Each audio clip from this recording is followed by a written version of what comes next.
commencer la table ronde, maintenant. Voilà. Alors, je vais appeler Madame Patricia Benali. Patricia Benali, vous êtes responsable de la mission handicap ministériel, service des ressources humaines, sous direction des RH ministériels au bureau de transformation RH SRH 1B. Voilà. Monsieur Jean-Philippe Sicurel. Jean-Philippe Sicurel, vous êtes chargé de mission à la délégation à la diversité, à l'égalité professionnelle au ministère. Et vous m'avez bien aidé, je dois le dire, en me signalant ce guide dont nous allons parler et reparler et re-reparler parce qu'il est super bien fait. Madame Nadia Couturier. Nadia Couturier, vous êtes référente handicap national de l'INSEE, secrétariat général de l'INSEE, département cadre de vie et conditions de travail, division santé, sécurité et conditions de travail. Elle est où, Madame Nadia Couturier? Elle est où, Nadia Couturier? Je ne la vois pas. Je ne la vois pas. Madame Barbara Hérault-Giroudet, vous êtes chef du bureau RH2C, bureau conditions de vie au travail et diversité, à la DG FIP. Madame Catherine Lucotte, je l'ai vue tout à l'heure, Catherine Lucotte, voilà, elle est là. Madame Catherine Lucotte, vous êtes référente nationale handicap à la DGCCRF et référente Covid, action sociale, santé, sécurité au travail, assistante de prévention. Madame Valérie Morin, vous êtes chargée d'études juridiques au bureau Action sociale de la DGAFP. Elle est où, Madame Valérie Morin? Ah, vous arrivez. Prenez votre temps. Madame Anne Florentin, vous êtes présidente SRIAS Île-de-France, c'est la section régionale interministérielle d'action sociale. Ah, ok. Et Madame Catherine Mérour du SRIAS, par contre, Île-de-France, non, excusez-moi, mes notes ne sont pas bonnes, président du SRIAS Bretagne, accompagné de Véronique Jurga. Alors, est-ce que tout mon petit monde est là? Oui, tout mon petit monde est là. Alors, on est une petite dizaine d'intervenants, on a pas mal de temps pour échanger ensemble, mais malgré tout, une dizaine d'intervenants, ça veut dire que je demanderai à chacun d'être synthétique dans ses interventions pour qu'on ait le temps tous de s'exprimer. Je vous propose le plan suivant, si vous voulez bien, pour cette table ronde.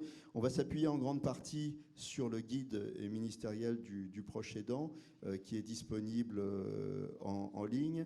Et on va commencer avec une approche juridique, avec la définition de l'aidant et de l'aidé. Qui est l'aidant, qui est l'aidé? On va y consacrer un petit peu de temps. Après, on va regarder quels sont les besoins et les droits des aidants. On va parler de temps, on a besoin de temps quand on est aidant, on a besoin de revenus. On parlait du reste à charge de l'aidant tout à l'heure qui est important. Être aidant, ça coûte parce qu'on gagne moins et puis parce qu'on dépense plus. On va parler du soutien et on va parler ensuite des différents dispositifs d'accompagnement, des différents interlocuteurs que les aidants, sur lesquels les aidants peuvent se reposer. Et puis à la fin, on va se poser la question de savoir s'il faut aller plus loin, en tout cas, dans quelle direction. Donc, approche juridique, besoins et droits des aidants, différents dispositifs d'accompagnement et quels interlocuteurs. Voilà notre plan. Pour l'approche juridique, eh bien, écoutez, je vous ai parlé de ce guide sur le droit des aidants. Donc, je vais demander à Monsieur Sicurel d'entamer. Alors, il est où le micro? On avait un micro. Il est où ce micro? Voilà. Voilà, Monsieur Sicurel. Voilà. Approche juridique. Qui est l'aidant, qui est l'aidé. On montre le guide, hein, on va le montrer parce que voilà, ça c'est notre Bible. Il est téléchargeable hein, en ligne, vous allez nous le rappeler. Je vous laisse la parole, Monsieur Sicurel. Oui, merci. Oui, donc ce guide a été élaboré l'année dernière, donc en 2021, donc il est récent et donc il a l'avantage d'être, je dirais, si ce n'est exhaustif, d'être relativement à jour. Évidemment, il faudra veiller à ce qu'il le reste à l'avenir. Il est évidemment gratuit, bien sûr. Il a été fait pour les agents du ministère. Donc il a une vocation, je dirais, ministérielle. Ce qui signifie aussi que le but, c'est de faire un peu un panorama, parce que le constat, c'était justement, comme on l'a dit tout à l'heure, hein, très bien d'ailleurs, c'est un peu un labyrinthe, hein, l'univers de l'aidance, en termes de droit, c'est compliqué d'avoir la bonne information au bon moment. Et donc, l'idée, c'était dans ce guide d'essayer de dresser un panorama, de thématiser, d'avoir vraiment des grandes rubriques au sein desquelles on puisse retrouver les principales informations, et puis pour ensuite qu'on puisse être orienté vers plus de détails via les références juridiques qui figurent, donc les références par rapport au texte, hein, si on a besoin de se référer au texte, et puis des références par rapport au site internet. Porte d'entrée avec ce guide, et puis ensuite, évidemment, comme il ne peut pas contenir toutes les informations, d'être bien orienté vers les sites internet qui sont, eux, censés être toujours à jour, plus qu'un guide papier, évidemment. Même si ce guide est en version numérique et donc téléchargeable et facilement accessible aux agents, il reste un document, je dirais, conçu pour le papier un instant T. Donc voilà, d'où l'intérêt aussi d'ensuite aller voir les sites internet qui sont répertoriés dans ce guide. Bon, ils n'y sont pas tous, il y en a qui se créent, je dirais, pas tous les jours, mais presque. Mais donc on veillera à ce qu'il soit mis à jour. L'important, c'est surtout d'orienter, d'avoir ce point d'entrée pour tous les agents. Je dis bien tous les agents parce que finalement, il y a les agents qui sont déjà en situation d'être aidants, et puis il y a ceux qui s'ignorent et qui le seront un jour. Donc en fait, ce guide a vocation à concerner presque tous les agents à un moment ou à un autre. Alors, on a présenté le guide. Je vous rappelle que la première partie, c'était l'approche juridique, qui est l'aidant, qui est l'aidé. Donc, est-ce qu'on peut revenir sur cette définition aidant, aidé? Et derrière, on va faire circuler la parole. L'aidant, donc on a donné tout à l'heure une définition, hein, il y a une définition officielle hein, qui a été fixée par la loi de 2015 sur le vieillissement de la population. Donc c'est une notion très large, hein, aidant, comme on le sait peut-être pas, on peut être aidant d'une personne avec laquelle on n'a pas de lien familial, hein, on peut aider toute personne, c'est pour ça qu'on parle de proche aidant plutôt que d'aidant familial, parce que le cercle peut être beaucoup plus large que la famille, même si la famille reste évidemment le cas le plus courant. On aide surtout un parent, on aide un enfant ou une autre personne de sa famille. Après, l'aider, c'est curieusement un petit peu plus compliqué, parce que l'aider, ça dépend dans quelle situation il se trouve. Ça peut être une personne en situation de handicap, ça peut être une personne en perte d'autonomie, ça peut être une personne souffrant d'une pathologie. Donc là, il n'y a pas vraiment une définition de l'aider. Simplement, ce qu'il faut voir et ce qui est important, c'est le lien entre les deux. Parce que finalement, c'est ça le cœur du sujet, c'est que on aide une personne, et il faut qu'il y ait un lien entre ces deux personnes.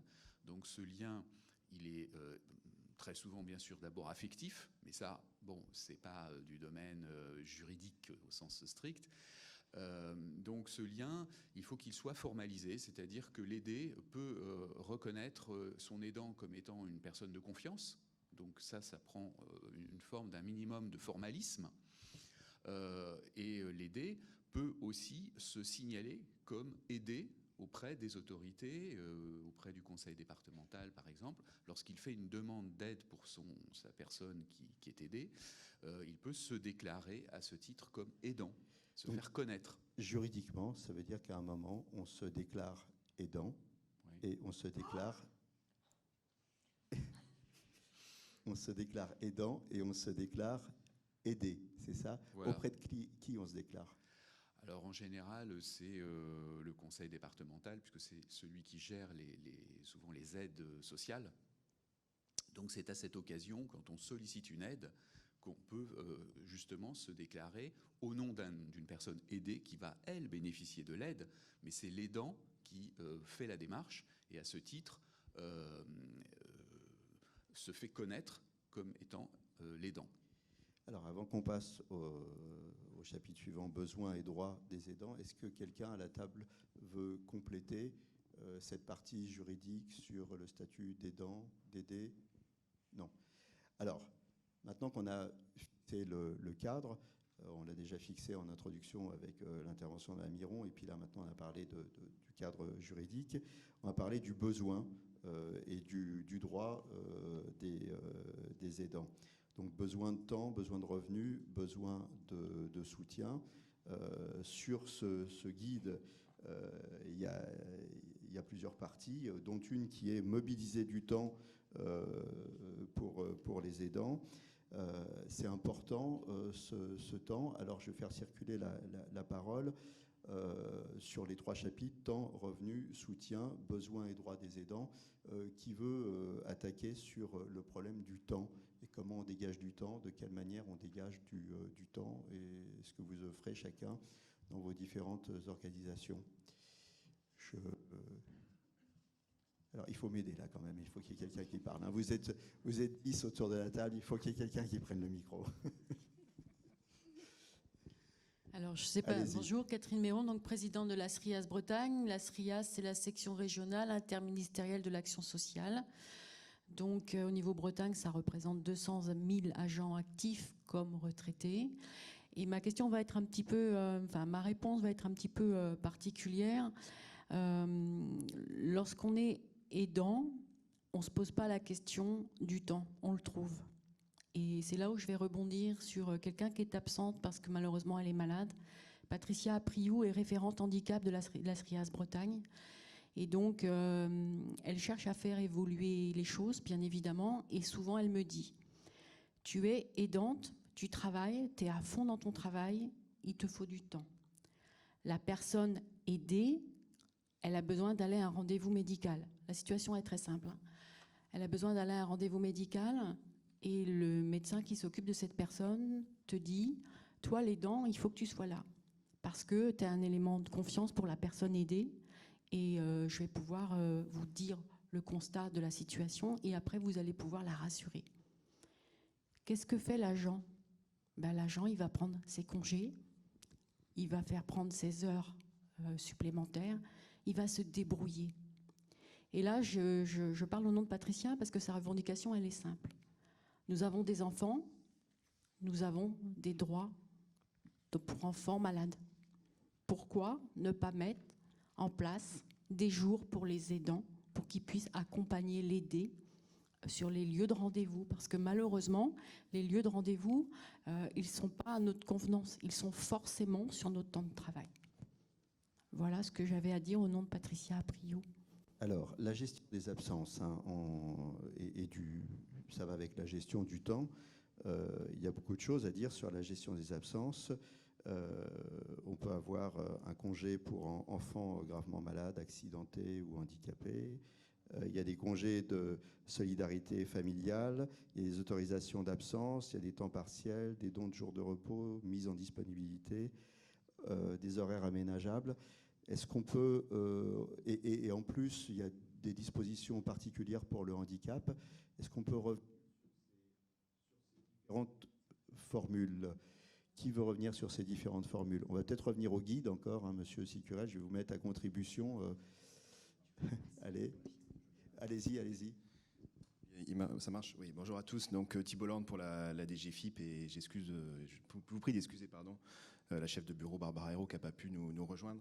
Je suis avec Françoise Duhaut qui est en charge notamment, entre autres, des sujets des aidants. Évidemment, alors côté des GFIP, on décline les politiques ministérielles, les politiques gouvernementales et autres.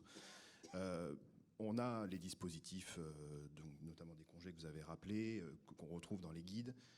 Mais pour autant, et c'est là aussi notre travail complémentaire en tant que direction, au-delà du cadre réglementaire, et ça rebondit à ce que vous venez de dire, c'est sensibiliser les agents, sensibiliser les encadrants, y compris à prendre en compte pour leurs agents aidants, proches aidants, à être finalement souple dans les dispositifs. On parlait du télétravail.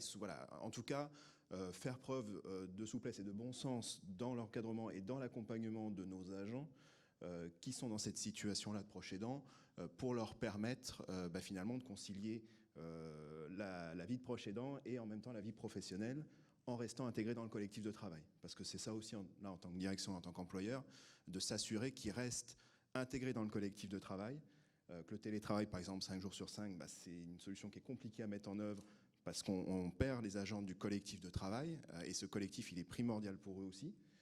Voilà, c'est toutes ces dispositions, à la fois d'être dans le cadre réglementaire, parce que de toute façon, on est dans un cadre réglementaire contraint, qu'il faut faire évoluer s'il faut. Voilà, c'est pas, voilà, en tant que direction, là, c'est pas moi, en tout cas, mon débat ici, mais c'est aussi, au-delà de ce cadre réglementaire, de faire évoluer nos pratiques et de faire évoluer nos modes d'accompagnement et d'encadrement, puisque derrière, on a des questions de management et de suivi de ces agents. Voilà, en tout cas, nous, pour l'aspect directionnel pour la DGFiP. Si je vous entends bien, quand même, de temps en temps, il faut savoir faire preuve de souplesse, c'est-à-dire qu'il faut être à la limite du cadre réglementaire. Alors, c'est compliqué pour la DGFiP de dire ça. Hein. Je sais. Pour les finances publiques de dire ça. Non, c'est surtout, par exemple, sur le télétravail. C'est-à-dire que l'encadrant qui dirait moi, c'est tout le monde à un jour parce qu'on fonctionne comme ça, c'est plus adapté. Mais c'est pas forcément que d'ailleurs sur les questions de proche aidant, hein, sur d'autres sujets aussi de la vie de tous les jours.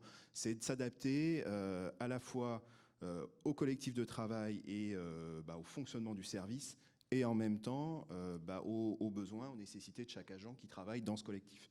Et c'est d'arriver à concilier les deux. Et c'est pas toujours évident. Et bon, voilà, ça fait appel aussi à nos missions, parce qu'il y a de l'accueil, il y a plein de contraintes dans nos services. Pour autant, l'encadrant, son travail, c'est aussi de prendre en compte les besoins de chaque agent. Je ne sais pas si François, ça te... Madame Ben Ali, j'ai vu que vous vouliez compléter tout à l'heure. Allez-y, on vous repassera le micro après. Oui, sur le rôle de la mission handicap ministérielle sur cette notion de temps, bien évidemment, les agents qui sollicitent un congé, quel qu'il soit, ne vont pas s'adresser à la mission handicap. Ils vont s'en ouvrir à leur responsable hiérarchique et ils vont se diriger vers leur bureau des ressources humaines. Voilà. Mais nous, notre rôle, en fait, sur ces questions d'autorisation d'absence, de dérogation horaire, le cas échéant, de congé, c'est un rôle de vigie, de veille juridique, c'est-à-dire que les agents peuvent s'adresser à nous, soit directement, soit par le biais de nos collègues de la PAF, pour nous signaler que telle disposition n'est visiblement pas bien comprise, pas bien interprétée par leur direction. Et notre rôle à ce moment-là est de nous diriger vers les directions et de leur rappeler un petit peu les dispositions réglementaires ou les dispositions internes au ministère. Ça, c'est une première chose. La deuxième chose sur laquelle nous pouvons intervenir, c'est sur la politique générale du handicap. Le futur plan handicap est en préparation actuellement. Il concernera la période 2024-2026. Et il y aura dans ce plan, je ne peux pas le détailler puisqu'il est encore en cours d'élaboration, mais il y aura des dispositions spécifiques pour les proches aidants et notamment des propositions de journées supplémentaires, de formation, éventuellement d'autorisation d'absence, peut-être un peu plus fractionnables qu'elles ne le sont actuellement. C'est un des sujets actuellement sur le congé de proche aidance. Il n'est pas, par exemple, fractionnable sur une demi-journée. Et il n'est pas fractionnable sur une heure. Et il peut être important, lorsqu'on aide une personne en situation de handicap ou malade, de s'absenter une heure pour l'accompagner à un rendez-vous, l'accompagner dans une structure adaptée. On n'a pas toujours nécessairement besoin d'une journée ou d'une demi-journée. Voilà. On repasse le micro là-bas.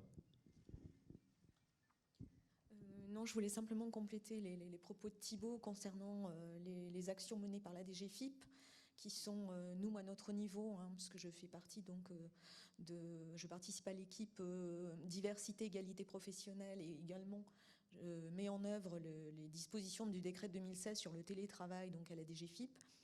Je voulais simplement dire que, et conformément un petit peu à ce que précisait l'intervenant donc de l'association Je t'aide, c'est que en tant qu'employeur, on s'attache en fait à accompagner au mieux en fait nos aidants, surtout en menant des actions de communication. Parce qu'on se rend compte effectivement que beaucoup d'aidants ne maîtrisent pas bien en fait tous les dispositifs en fait qui leur sont proposés. Il y a un manque donc flagrant donc d'informations Et donc, en application en fait, du plan ministériel égalité professionnelle, donc, qui comporte justement une mesure sur l'accompagnement des aidants, nous avons à la DGFiP créé donc, une rubrique diversité, égalité professionnelle, dans laquelle nous avons une sous-rubrique dédiée à l'accompagnement des aidants. Nous mettons donc à la disposition de nos personnels le guide ministériel des aidants, qui est donc un guide très riche et qui est une source importante d'informations. Nous communiquons sur les dispositifs de congés de proches aidants et de dons de jours pour les aidants, qui ont évolué d'ailleurs récemment en juillet 2022, puisque le champ des bénéficiaires de ces deux dispositifs a été étendu. Nous communiquons également sur la stratégie gouvernementale donc de mobilisation en faveur des aidants, en apportant en fait des points d'éclairage sur les dernières actions menées, notamment le guide sur les 17 fiches repères sur des solutions de répit. Et également, nous avons récemment mis en ligne le lien vers la boussole Mes aidants, qui nous a paru un outil vraiment très riche et très intéressant pour nos agents donc, qui sont confrontés à ces situations très particulières. Autre point d'action que nous avons mené, nous avons candidaté en 2021 au FIACT, c'est-à-dire le Fonds interministériel pour l'amélioration des conditions de vie au travail, avec donc la conception d'un kit d'animation que nous avons décidé donc de mettre à la disposition en fait, de nos services RH locaux pour organiser des séminaires à l'attention en fait, des agents aidants donc, des différentes directions.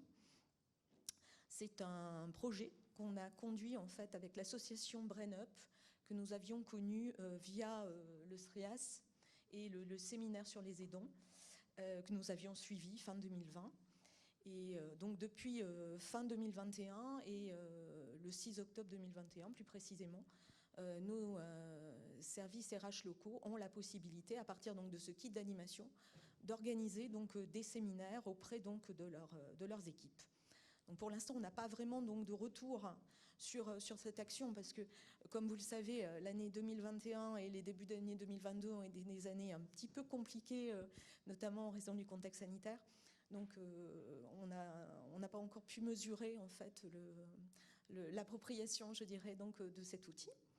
Et enfin, dernier point, à la DGFiP, on organise donc chaque année une action de communication à l'occasion donc de la Journée nationale des aidants, qui nous permet donc d'apporter un point d'éclairage, notamment sur notre rubrique et notamment la présence du guide ministériel, et puis l'évolution en fait, de la législation. Dernièrement, on a apporté donc justement cette information sur l'élargissement des bénéficiaires au congé de proche aidant ou du don de jours pour les aidants, et également donc la présence maintenant donc dans notre rubrique du lien vers la boussole Mes aidants. Alors, okay. Je dirais un dernier point, sans mobiliser trop le temps de parole, c'est qu'on met en œuvre également les dispositions du décret de 2016 sur le télétravail. Et les dernières dispositions, donc, enfin, les dispositions de ce décret ont été mises à jour très récemment, fin 2021, sur un dispositif dérogatoire, une quotité dérogatoire de télétravail qui est ouverte désormais aux aidants, et qui est ouvert donc à leur demande pour 3 mois, renouvelable. Et là, nous aidons, en fait, nous accompagnons en fait, les services RH de la DGFiP dans la mise en œuvre en fait, de ce dispositif qui est donc une solution fort intéressante pour les aidants, notamment en tout cas à une partie en fait, du stade et du cycle de la vie des aidants, je dirais, de la du cycle de la vie des aidés, qui leur permet donc à la fois de concilier une activité professionnelle et cette activité d'aidant. Voilà, donc on le voit sur le problème du temps, hein, il y a beaucoup de choses qui sont faites. Je ne dirais pas qu'il y en a trop, il n'y en a jamais trop. Monsieur Sicurel voulait clôturer le chapitre du temps, mais il y a sans doute, par contre, il y a tellement de choses, il y a un déficit de communication, c'est ce que vous avez dit, et donc il faut aider les aidants à mieux connaître leurs droits en termes de temps, en termes de revenus. On y reviendra juste après. Monsieur Sicurel, vous vouliez compléter. Oui, je voulais juste compléter, par exemple, sur le dispositif des dons de jour, parce que c'est un dispositif aussi qui est intéressant en ce qui concerne et qui est à la fois méconnu et j'ai le sentiment qu'il est sous-utilisé. C'est-à-dire qu'on a un excédent de jours, ce qui est un peu dommage, hein, mais il y a un excédent de donateurs en nombre de jours par rapport aux utilisateurs. Donc là, il y a sûrement quelque chose à faire. Moi, j'ai quelques chiffres là sur l'administration centrale uniquement, mais qui est assez éloquent parce que voilà, on a l'année dernière, en 2021, près de 900 jours qui ont été donnés. Et en fait, seuls 130 jours ont été utilisés. C'est important de le dire. C'est pas uniquement sur les aidants, oui, mais c'est important de le dire. C'est une bourse, c'est-à-dire qu'on donne des jours. On donne pas des jours à quelqu'un. On met des jours dans la bourse, hein, c'est ça? Oui, parce que ça passe par le BRH et puis il y a une validation par le médecin du travail, puisqu'il y a une confidentialité évidemment qui doit être assurée. Donc les gens qui donnent et les gens qui bénéficient ne se connaissent pas et voilà. Mais ceci étant, je voulais insister sur ce dispositif qui existe, qui est sans doute méconnu et sous-utilisé. Alors on fait ce qu'on peut pour communiquer sur l'existence de ce dispositif, mais on a encore pas mal à faire, je pense. Alors, besoins et droits des aidants, temps, revenus, soutien. Avant de parler, d'ouvrir le chapitre des revenus, le temps. Voilà. Merci, bonjour à toutes et à tous. Donc, Anne Florentin, présidente de la SRIAS Île-de-France, c'est la section régionale interministérielle d'action sociale. Ce que je voulais dire, c'est qu'il existe, c'est important de le redire et de le rappeler ou de le faire connaître, c'est qu'il y a deux actions sociales. Il y a l'action sociale du ministère de rattachement de chaque agent, de la fonction publique de l'État. Et il existe aussi une action sociale interministérielle dans chaque région et qui dépend du budget de la DGAFP. Et donc, on a pour mission de mettre en œuvre des dispositifs d'accès à la culture, aux loisirs, mais aussi du logement, de la restauration.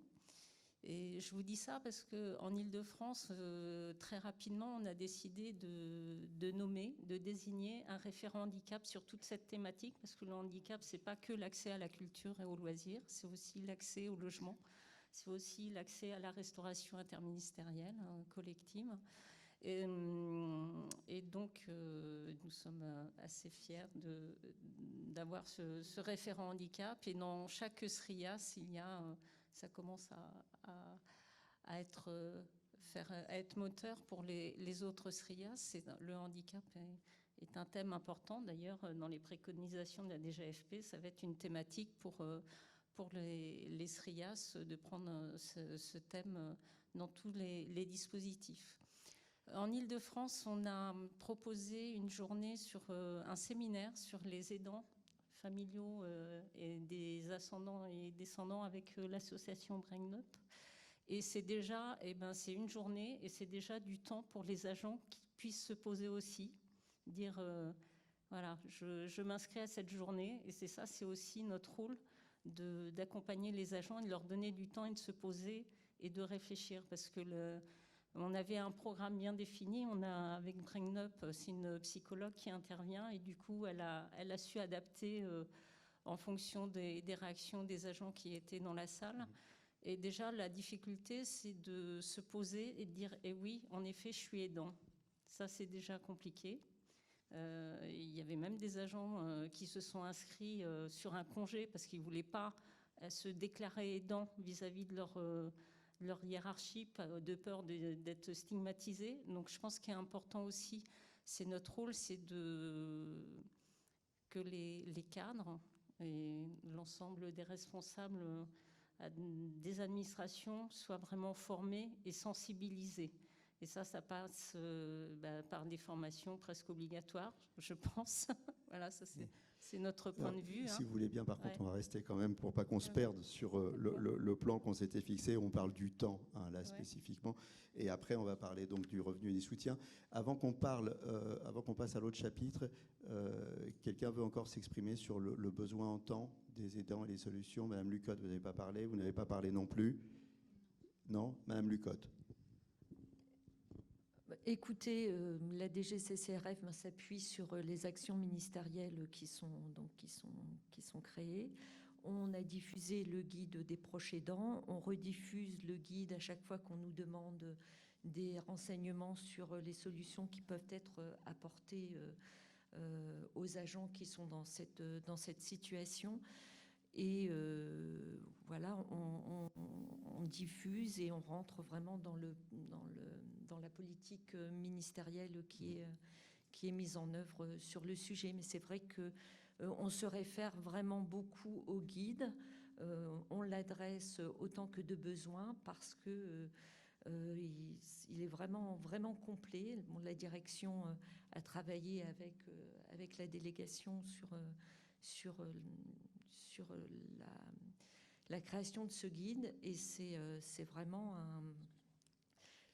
un outil important. Voilà, plus qu'un guide, très utile. c'est une bible, hein, Oui, Monsieur Sicurel. vraiment, oui. Voilà. Et Alors, je voulais juste allez-y. rajouter qu'au-delà du guide, ce qui est très important, c'est de savoir que tous les dispositifs, pour tous ces dispositifs, l'interlocuteur, c'est le BRH de proximité. C'est-à-dire qu'il faut vraiment que l'agent, tout repose, hein, c'est une évidence, mais encore faut-il le rappeler, que tout agent trouvera conseils et informations près de lui, c'est-à-dire auprès de son BRH, son bureau des ressources humaines de proximité, qui sera à même de lui donner des conseils, de l'orienter et de lui rappeler un petit peu ses règles, les avantages et les inconvénients.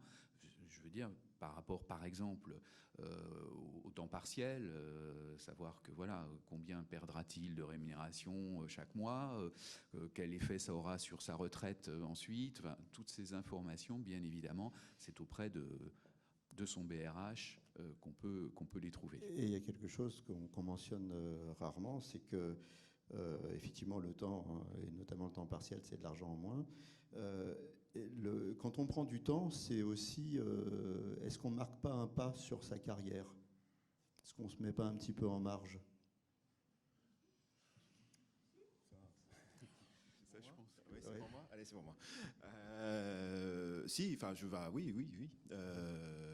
Oui, et puis, et effectivement, et c'est là où je trouve que ces dispositifs, justement, par rapport notamment au temps partiel, sont aussi là pour éviter ça. Pas que sur la carrière, sur la vie dans le collectif. Hein, ça a un impact sur la vie de l'agent en général. Voilà, y compris sur sa carrière. Alors, sur les promotions, non, et en tout cas, voilà, s'il y a des cas individuels, je ne veux pas rentrer dedans, mais non, il n'y a pas d'impact sur les promotions notamment, ou sur l'évolution de la carrière en tant que telle, mais évidemment même que la personne qui a un proche aidant peut se restreindre elle-même à passer des concours, ou en tout cas à se dire, tiens, je vais peut-être pas demander une promotion, passer un concours, parce que je peux être muté à l'autre bout de la France et je pourrais difficilement rentrer dans le département. C'est ces sujets-là qui sont devant nous. Et aujourd'hui, alors sur le handicap, mais pas que, puisqu'en fait notre débat sur les proches aidants, il n'est pas centré que handicap. C'est là-dessus qu'on doit travailler. C'est-à-dire qu'on a fait une première étape sur ce plan d'information, de communication, d'accès à des droits. Maintenant, devant nous, il y a ce sujet-là. Alors, besoins et droits des aidants. Premier chapitre, le temps, on en a parlé, et le temps file, justement, donc on va passer au deuxième chapitre, les revenus. Les revenus, être aidant, ça coûte parce que souvent on gagne moins d'argent, on se met en temps partiel, on prend des congés, et puis on a un reste à charge important, on a des dépenses qui ne sont pas prises en compte. Mais là encore, il y a beaucoup de choses qui sont faites. Alors certains diront pas assez, et c'est jamais assez bien sûr, mais il y a beaucoup de choses qui sont faites et qu'on retrouve également dans ce guide. Monsieur Sicurel, je vous redonne la parole pour lancer la conversation sur les revenus et les besoins financiers des aidants et les aides qui leur sont accordées. Sur les revenus, enfin, c'est malheureusement pas un angle d'attaque très riche, je dirais, parce que, en fait, moi, ce que j'ai remarqué, c'est surtout que les aidants ont droit à un certain nombre de prestations s'ils remplissent un certain nombre de conditions, donc sous forme d'allocations. Bon, encore que ces allocations, c'est souvent sous condition de ressources, donc encore faut-il ne pas disposer déjà de revenus considérés comme trop élevés, même s'ils ne le sont pas beaucoup, mais bon, pour avoir droit à ces allocations. Donc, selon la situation, bon, les grandes aides, hein, c'est surtout l'APA, hein, qui est la plus connue. Autrement, pour l'aidant, donc l'aide personnalisée à l'autonomie, pour l'aidant, bon, il peut avoir, dans un certain nombre de cas, une allocation journalière qui est une indemnisation. C'est pas vraiment une rémunération, hein, c'est une indemnisation, mais c'est de l'ordre de à peu près 45 € par jour. Donc voilà, c'est pas très élevé. Donc en termes de ressources, je dirais, bon, on est dans quelque chose qui des aides qui permettent de s'assurer d'un minimum de ressources, mais voilà, je crois qu'une fois qu'on a dit ça, c'est vrai qu'il faut aussi de la solidarité familiale, encore une fois, parce que aider, ça peut aussi ça peut être aussi d'aider financièrement un aidant. Je crois qu'il y a à peu près un tiers des aidants qui fournissent, en plus d'une aide, je dirais, de temps, d'une aide sous forme de temps, aussi une aide matérielle et financière. Voilà. Alors, les aides, elles sont sous condition, on l'a vu, et elles sont pas toujours cumulables. Donc, il faut bien faire attention à cocher la bonne case. Hein. Oui. Après, je ne sais pas, peut-être que d'autres collègues voudront intervenir plus particulièrement sur cette question. Sur l'action sociale. On reste pour l'instant sur les aides, les revenus. On va parler aussi des aides pour les aider, hein, parce qu'il y a les aides pour les aidants, mais il y a les aides pour les aider. Oui, alors après, il y a la PCH, la prestation de compensation au handicap.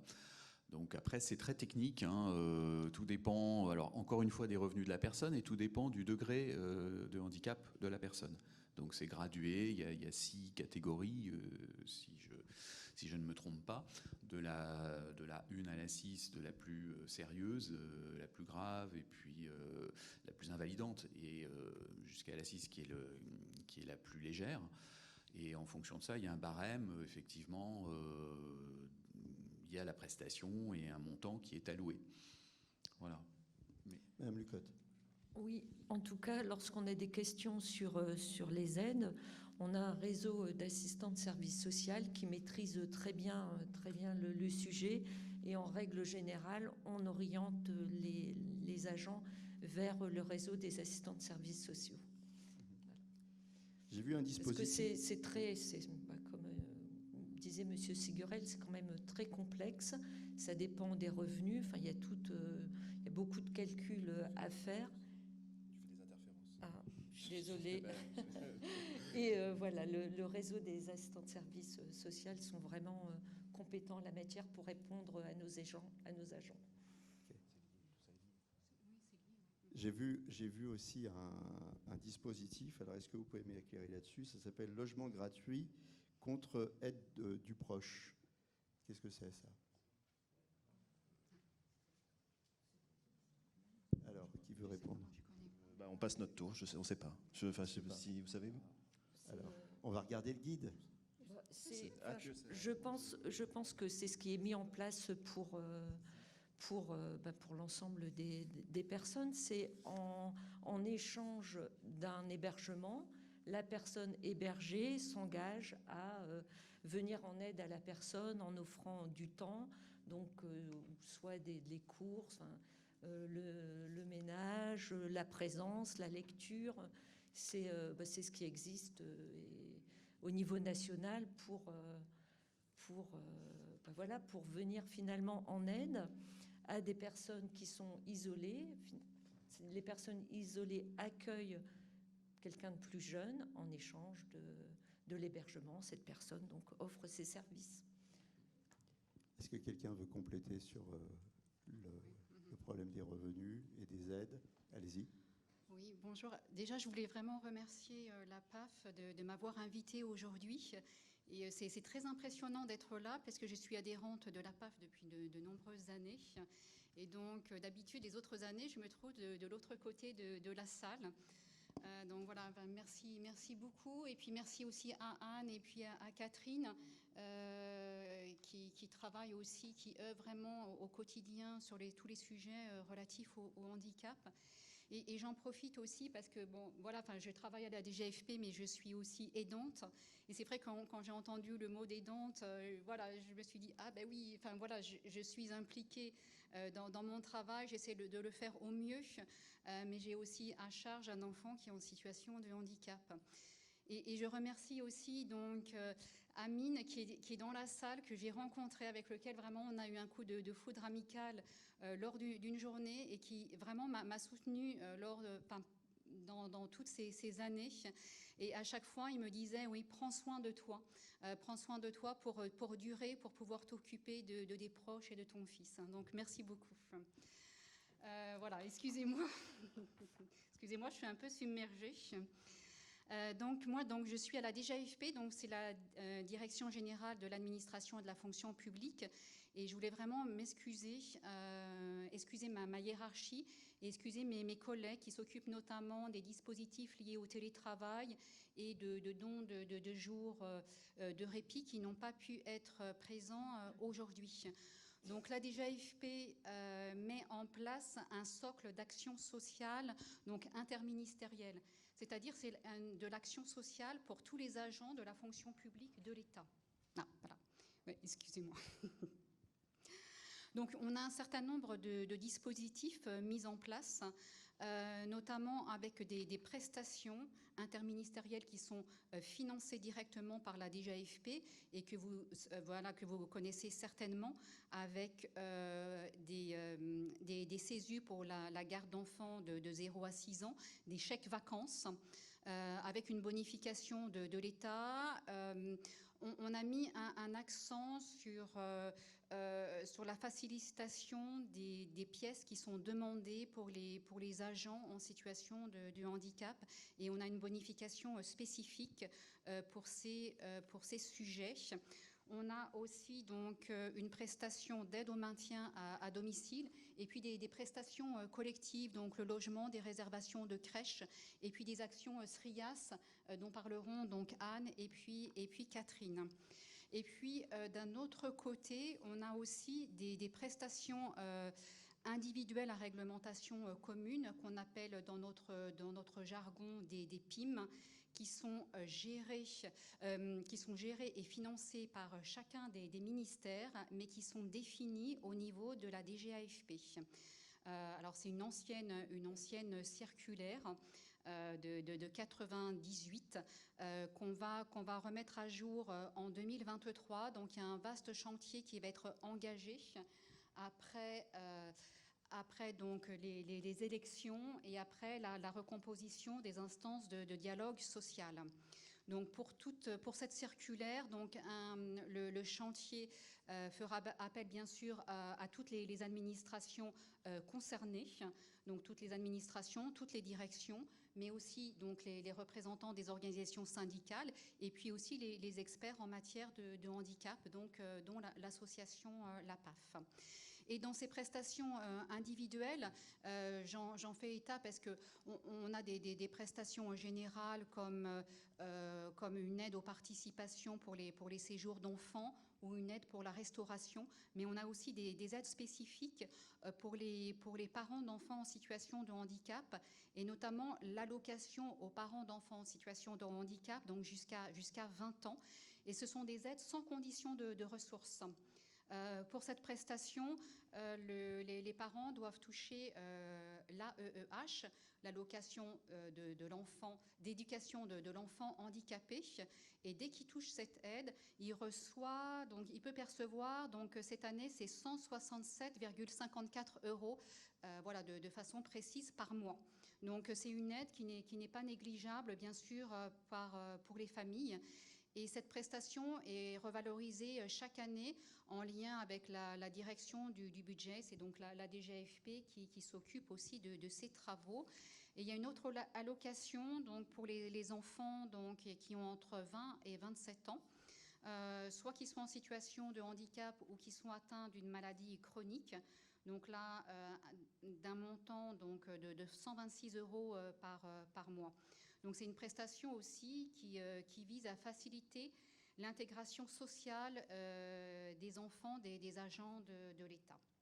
Voilà. Après, il y a d'autres aides, notamment des participations aux frais de séjour en centre de vacances spécialisés, toujours sans condition de ressources, ou des participations aux frais de séjour dans des centres familiaux de vacances agréés.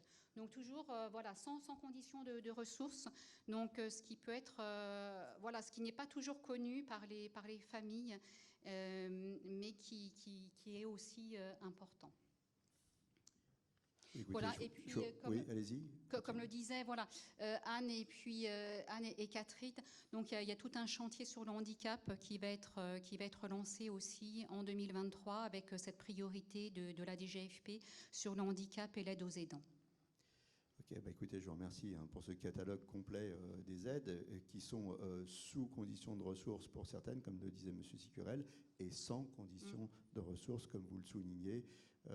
Alors on voit qu'effectivement, il y a toute une jungle, hein, on employait le mot tout à l'heure. C'est compliqué de s'y retrouver dans ces aides. C'est compliqué, d'autant que quand on est aidant, le chapitre précédent, c'était le temps. Être aidant, c'est chronophage. Donc on n'a pas forcément le temps d'aller fouiller. Et donc, comme vous le disiez, pour les jours, on passe à côté de dispositifs qui sont intéressants. Et je pense que pour les aides, c'est pareil. Est-ce que quelqu'un peut me répondre là-dessus? Est-ce que toutes ces aides, elles sont utilisées, ou est-ce que finalement il y a des dotations qui sont pas utilisées par les gens? Qui peut répondre? Peut-être on n'a pas de réponse, peut-être, je ne sais pas, on n'a pas fait d'études là-dessus.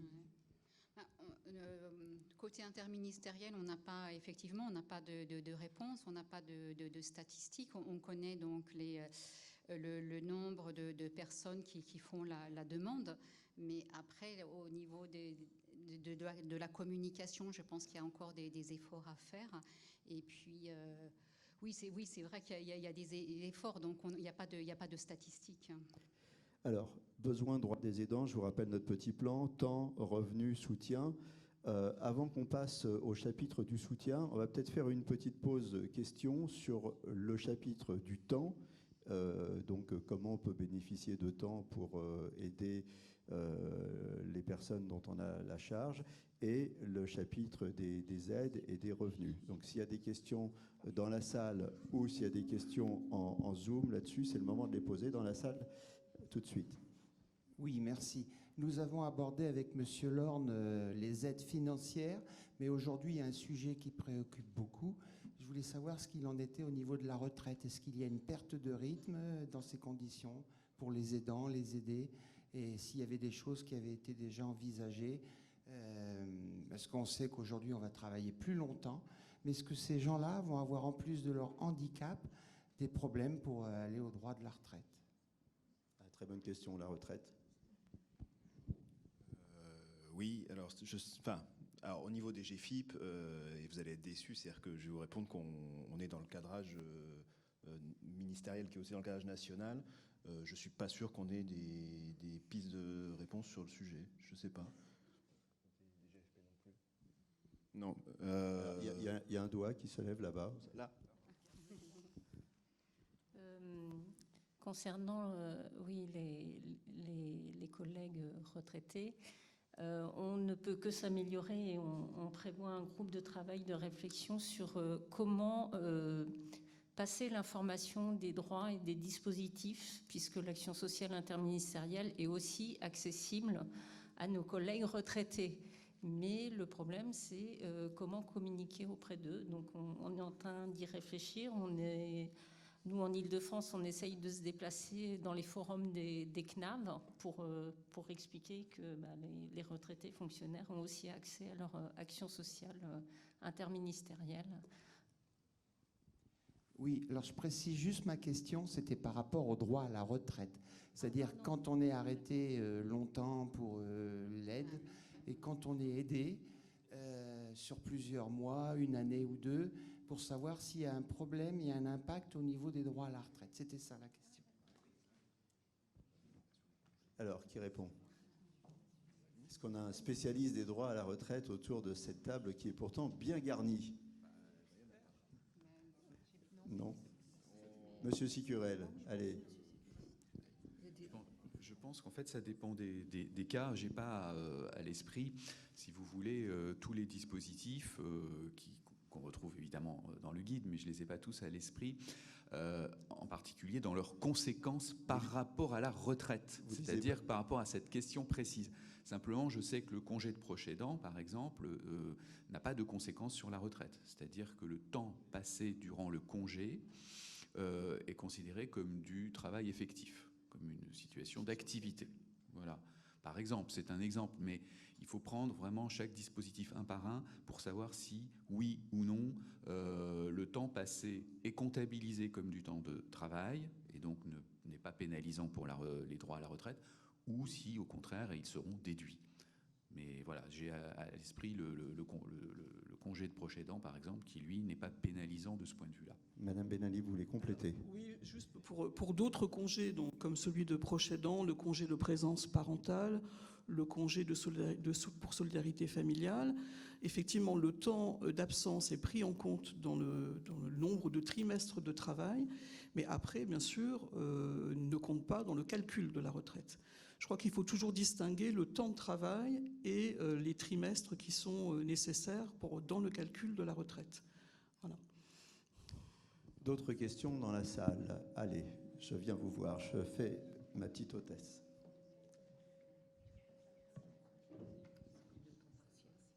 Excusez-moi. Oui, donc Régine Coste, maman d'un enfant avec un handicap. Donc je souhaitais signaler la notion de temps. En fait, on parle de temps, mais pour les gens qui sont par exemple dans les dom-toms ou les personnes en province, quand il y a des pôles médicaux et qu'on a besoin par exemple de 2 ou 3 jours, quelquefois c'est très compliqué pour les parents agents de demander des absences sur plusieurs jours ou éventuellement en fonction des avions.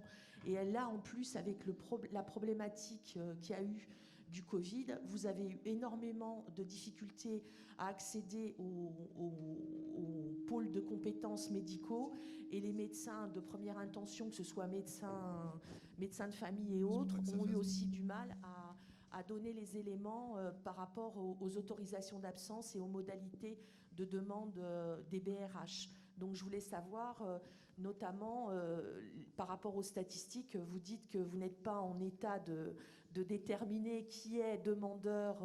Enfin, vous connaissez les dossiers des personnes qui font la demande, mais vous n'identifiez pas les gens qui sont avec un handicap ou les parents éventuellement qui demandent justement des congés parce qu'ils sont obligés de prendre des congés personnels, parce qu'ils doivent prendre 3-4 jours et la notion de temps, en fait, ils prennent sur leur temps personnel, quoi, voilà. Alors, par exemple, on parlait du temps tout à l'heure et des jours dans les bourses qui ne sont pas consommés. Vous, par exemple, est-ce que vous avez déjà utilisé? J'ai jamais utilisé. Bon, moi, je me contrains, j'ai un nombre de jours. Et encore, grâce à l'association APH, que je remercie, qui m'a expliqué les modalités, parce que j'ai été très longtemps à être un petit peu en conflit avec ma hiérarchie, parce que j'avais pris un temps partiel annualisé, et c'était hyper compliqué pour pouvoir emmener mon enfant le matin à l'école, parce qu'il allait... Moi, j'habite le 19e. Hein, je fais partie des heureux Parisiens qui sont encore pas en Île-de-France, parce que je plains les parents qui sont dans le 77, le 93 ou le 94, ou même dans l'Oise, hein, parce que vous avez énormément d'agents qui viennent de Chartres, de Laval, qui viennent de partout. Donc la notion de temps, maintenant le temps de trajet, et qui assurent leur temps de travail effectif. Donc sur la journée, vous avez des gens qui se lèvent à 5 heures du matin, qui emmènent leurs enfants dans un centre médical ou dans une école spécialisée parce que géographiquement, ils sont obligés d'être là. Et après, ils assurent leur travail. Après, ils courent parce qu'ils n'ont pas eu justement éventuellement les informations comme quoi ils pouvaient avoir une aide pour le transport, parce qu'il existe des aides, mais c'est hyper compliqué avec la sécurité sociale qui peut éventuellement prendre. Donc je veux dire, la complexité et la notion de temps, il faut avoir un cerveau hyper élargi pour avoir toutes les solutions. Et je comprends que même au niveau de la RH, ils aient du mal à répondre, parce qu'en fait, tout est spécifique. Et comme, en plus, il y a le numérique, alors là, ne parlons pas du numérique, parce que si vous avez des personnes âgées ou même des gens qui ont des inaptitudes à l'accès au numérique pour des questions visuelles ou autres, alors là, enfin, c'est le summum du blocage pour les agents. Il faut que les agents soient agiles, et l'agilité, au bout d'un moment, vous y laissez votre santé. Voilà. Alors, qui veut répondre sur ce problème du temps, qui est un problème qui évolue? Pendant que vous préparez votre réponse, moi, j'ai peut-être envie de faire un parallèle. Vous savez ou vous ne le savez pas, parce que je ne vous l'ai pas dit, moi, ma spécialité, c'est la santé. J'anime des émissions santé. Et en santé, on a ce qu'on appelle les patients experts. Les patients experts, c'est des gens, ils sont malades. Et puis, à force de vivre leur maladie au long cours, eh ben, ils apprennent beaucoup sur leur maladie. Et comme ils apprennent, eh ben, ils ont envie de redonner aux autres. Et ils passent une petite formation et ils aident à la fois les médecins, mais ils aident aussi les autres patients qui souffrent de la même maladie. Et quand je vous écoute et que j'écoute votre expérience, je me dis qu'il devrait y avoir des aidants experts, parce que les aidants, ils ont beaucoup à vous apprendre, chacun dans leur petit cas personnel, des aides qu'on peut trouver, des problèmes qu'on peut rencontrer, et de comment les aborder, comment les contourner. Voilà, je vous laisse la parole sur la question du temps. Non, mais je confirme ce que vous venez de dire, parce qu'on j'étais à Metz pour l'ouverture de la semaine du handicap lundi. Et la direction donc à Metz a organisé un groupe de travail sur l'accessibilité numérique pour nos agents en situation de handicap, mais aussi pour la réception d'usagers en situation de handicap. Et il en est ressorti que on avait un manque d'échange entre pairs, enfin entre sachants, en tout cas entre agents qui connaissent, qui ont le même vécu. Alors en l'occurrence, c'était sur l'accessibilité numérique, par exemple pour les malvoyants, mais ça peut se mettre sur d'autres thèmes. Et ça rebondit finalement sur notre problématique, c'est-à-dire que notre fonctionnement, en tout cas côté des GFIP, c'est qu'on attend, et nous aussi on attend d'ailleurs du secrétariat général, des consignes qui viennent d'en haut, qu'on veut appliquer absolument partout sur le territoire de Paris à la Guyane et l'ensemble du territoire.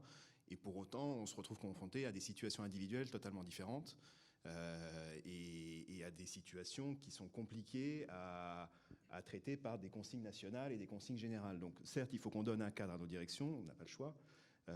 Pour autant, et c'est là où on revient aussi à l'adaptation, en tout cas à la prise en compte en local, et de se dire comment nous on forme nos services RH, notamment, puisque c'est surtout eux, à appréhender ces sujets-là, ou si c'est trop compliqué, ou si on ne sait pas, ou si c'est nouveau, avoir le réflexe de nous remonter le sujet et de dire, bah voilà, on travaille avec l'ensemble des directions du ministère, le SG, parce que le sujet est nouveau. Mais c'est arriver à traiter finalement des situations individuelles qui sont toutes différentes pour derrière pouvoir répondre aux situations de chacun. Et ça, notre organisation en administration d'État, elle est finalement un peu compliquée pour ça. Et donc c'est là-dessus qu'on doit travailler. Et la sensibilisation, elle est sur le service RH de la direction départementale, en tout cas côté des GFIP.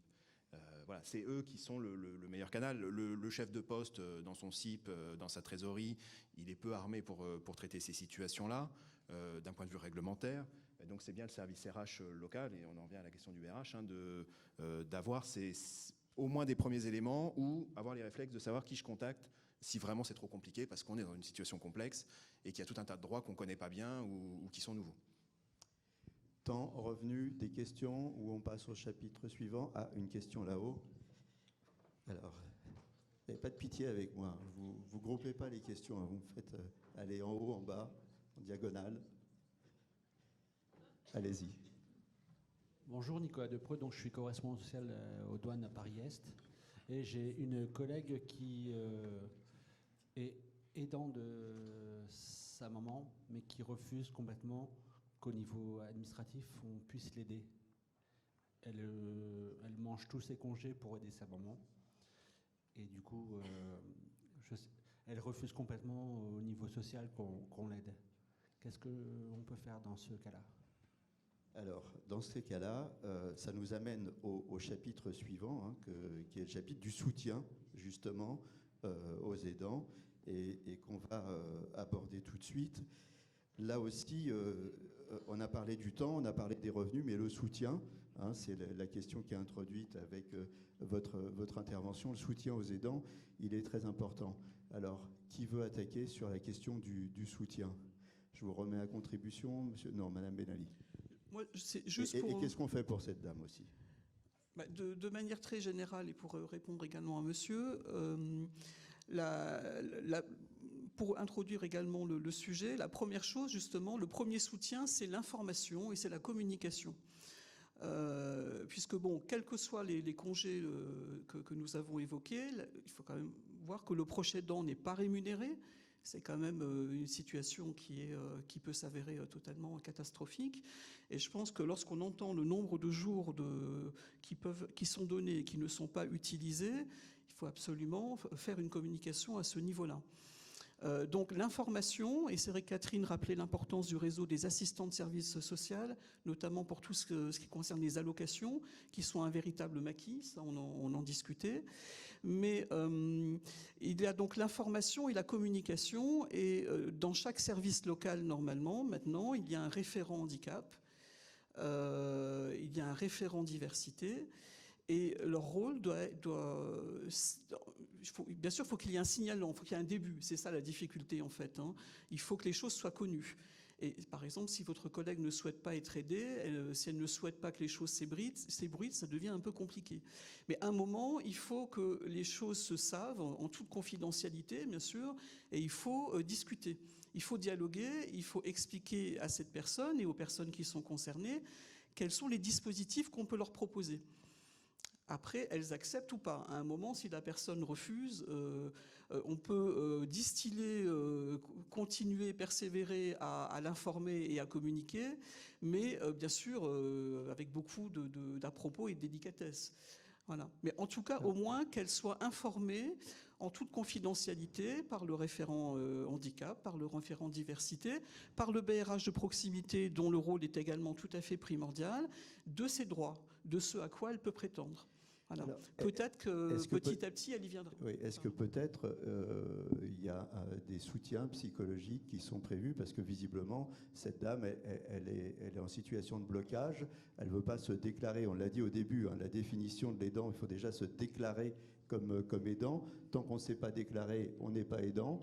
Et elle est sans doute en situation de blocage, hein, c'est ça? Voilà, en déni total et en situation de blocage. Qu'est-ce qu'on fait? Est-ce qu'il y a des soutiens psychologiques qui sont prévus et auprès de qui il faut s'adresser? Et comment on aide une collègue qui a pas envie d'aller peut-être voir le psy même? Juste de ce que je connais, avant de céder la parole à Thibault, dans les délégations d'action sociale, notamment la délégation d'action sociale de Paris, il y a des psychologues qui peuvent être sollicités.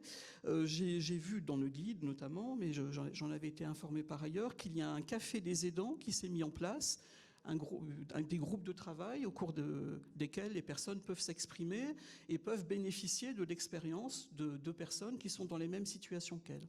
Voilà. Je laisse. Café des aidants, je ne sais pas s'il est encore tout à fait d'actualité post-Covid. Hein. Il va être relancé. On reboira un petit café, mais plus tard, avec les aidants. Allez-y. Alors, ma réponse est évidemment des GFIP, mais voilà, c'est une réponse plus générale. Je vais essayer de faire plus général. On a une cellule d'écoute, une plateforme d'écoute pour un soutien psychologique, alors qu'on a mis en place surtout pour nos agents qui pouvaient être en difficulté avec des risques psychosociaux ou autres, mais c'est une plateforme psychologique d'écoute privée qui peut fonctionner. Et je crois que les douanes, de toute façon, maintenant, enfin, vous y êtes intégrés puisqu'on participe ensemble à ce sujet-là. Donc ça, c'est un moyen déconnecté du travail parce que la personne, elle peut appeler jour et nuit pour parler de ces difficultés-là. Deuxième sujet sur votre intervention, je crois beaucoup, par exemple, à ce qu'on fait aujourd'hui. C'est-à-dire, parce qu'on a eu des débats, par exemple, est-ce que la semaine de handicap, c'est de la communication? Oui, ça en est. Aujourd'hui aussi, on fait de la communication. Mais derrière, c'est de la communication dans l'intérêt d'eux. C'est-à-dire de montrer à nos agents que, bah, voyez, on en parle, c'est pas un sujet tabou. Il y a des collègues qui sont dans la même situation, qu'on ne connaît pas. Il y en a plein, d'ailleurs, qu'on connaît peut-être proche et puis on ne le sait pas. Et donc, c'est aussi, je crois beaucoup, à ce qu'on fait aujourd'hui et à la communication qu'on en fera pour que derrière, ces collègues qui n'ont pas forcément ou envie d'en parler ou qui se sentent un peu, voilà, qui n'ont pas envie d'être montrés du doigt, par exemple, puissent se dire, bah oui, il y a des choses qui existent. Et avec les solutions qu'on a derrière, qu'on a dit, le guide, le service RH ou les plateformes qui existent. Dernier point, j'étais au conseil départemental d'action sociale, conseil départemental d'action sociale du 93 le mois dernier. Et le constat des assistants et des assistantes de service social était de dire les agents n'osent pas venir nous parce que souvent ils nous disent moi j'ai pas de problème social, je suis pas un cas social ou autre. Et on a un travail à faire avec nos délégations à l'action sociale et sur les sujets d'action sociale sur la connaissance et la promotion qu'on fait de nos assistants de service social. Qui peuvent répondre à ces besoins-là. Et c'est une conviction qu'on doit avoir vis-à-vis de nos agents de dire bah, c'est un dispositif qui existe, vous pouvez aller les voir et elles trouveront des solutions, ou ils trouveront des solutions, parce qu'on a des solutions. Voilà. Mais je crois à l'ensemble de ça. C'est vraiment, et on en revient à la formation de nos agents. C'est voilà, le fait que nos agents sachent qu'il existe pour aller sur un canal qui leur parle le plus. Voilà. Alors, un petit complément de réponse. Moi, je pense que vous pouvez déjà lui offrir le guide. On ne sait jamais. Hein. Mais alors, il y a peut-être un autre biais dont on n'a pas parlé, c'est la médecine du travail. Vous savez que quand on est aidant, on s'épuise, on va peut-être moins bien, peut-être on s'alimente moins, on a des troubles du sommeil parfois, et peut-être que le biais de la médecine du travail est d'en parler à votre médecin du travail qui lui-même pourrait sensibiliser votre collègue. C'est un autre biais et ça se fait dans le contact singulier entre le médecin et la personne qui vient le voir, et de lui dire ne mettez pas en danger votre santé, parce que si vous mettez en danger votre santé, vous ne pourrez plus continuer à aider votre proche. Et donc, considérez le fait de vous déclarer comme aidant. C'est peut-être une autre entrée, je ne sais pas si elle peut marcher. Qu'est-ce que vous en pensez ? Allez-y. Moi, je voulais simplement assurer la promotion du séminaire qui a été évoqué par nos collègues du SREAS, page de pub. que j'ai suivi, donc je peux en parler. Et honnêtement, c'est une journée, un petit moment comme ça, une petite bulle d'une journée qui est consacrée justement à la problématique des aidants, avec notamment une table ronde qui est animée sur le deuxième temps de cette journée, où les aidants vont échanger entre eux et puis échanger avec une spécialiste. Et pour avoir participé, c'est vraiment un moment de libération de la parole où les différentes problématiques émergent et où chacun parle de sa situation. Et donc ça pourrait être aussi une solution pour cette personne pour éventuellement libérer sa parole, évoquer ses problèmes et se rendre compte effectivement d'abord qu'elle n'est pas seule.